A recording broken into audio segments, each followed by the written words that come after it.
Homer threw a bowling ball, but the bowling alley hid a secret. After passing through a complex system of pipes, the ball eventually ended up in Moe's tavern. Moe opened the bowling ball's plug, and to his surprise, beer poured out. Beer that the local drunks had been yearning for. A few days earlier, during the St. Patrick's Day parade, Duff Brewery had shot beer into the crowd, and the men had their mouths wide open, but all the beer ended up in Bart's horn. Hey, what the...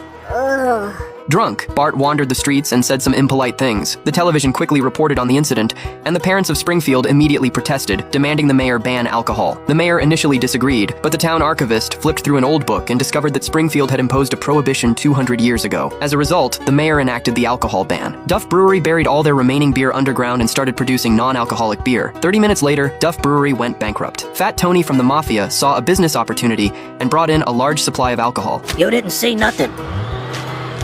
I don't know why people are always bad-mouthing the Mafia. Moe bought a lot of alcohol from Fat Tony, which made his business even more popular. When the parents found out, they rushed to the tavern and were shocked to see Chief Wiggum there. They immediately went to the mayor and demanded that he replace the chief. The new sheriff, Banner, immediately kicked Clancy to the ground. Whoa, ow! Hey, I was watching that, and I was sitting there. I'm running this department now. Wiggum, you're out. Suspended indefinitely. Huh?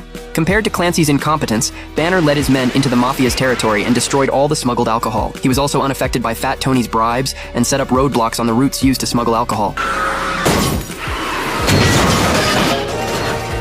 Unable to stand life without alcohol, Homer took Bart to the junkyard one night where they dug up the beer that the brewery had buried. However, Banner soon discovered what they were doing. Hang on, done! Homer drove wildly through a cemetery, managing to outrun the police. By the time he returned home, his car was barely holding together. The next day, Homer and Bart left the house with a bunch of bowling balls. While it seemed like they were going bowling, they were actually throwing the balls into a special pipe system that connected to a complex distribution system for the alcohol, allowing the balls to be transported to Moe's tavern. Here you go, Bon. That'll be $45. 45 bucks? Well, this better be the best tasting beer in the world. You got lucky.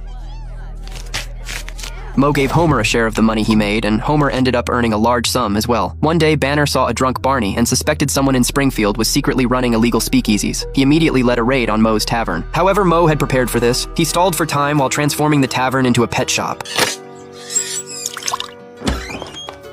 Although Banner didn't believe that so many people would be visiting a pet shop at 1 a.m., he had no evidence and reluctantly left. Meanwhile, Homer was enjoying his newfound role as a beer-smuggling kingpin, but the beer from the junkyard soon ran out. Moe urgently asked Homer to provide more beer, or his customers would leave. Homer decided to start brewing his own beer. He bought dozens of bathtubs and turned his basement into a brewery. Soon, he delivered the beer to Moe's tavern. Who wants a bathtub mint julep? One day, while Homer was brewing, the still exploded. Marge heard the noise and rushed to the basement to check.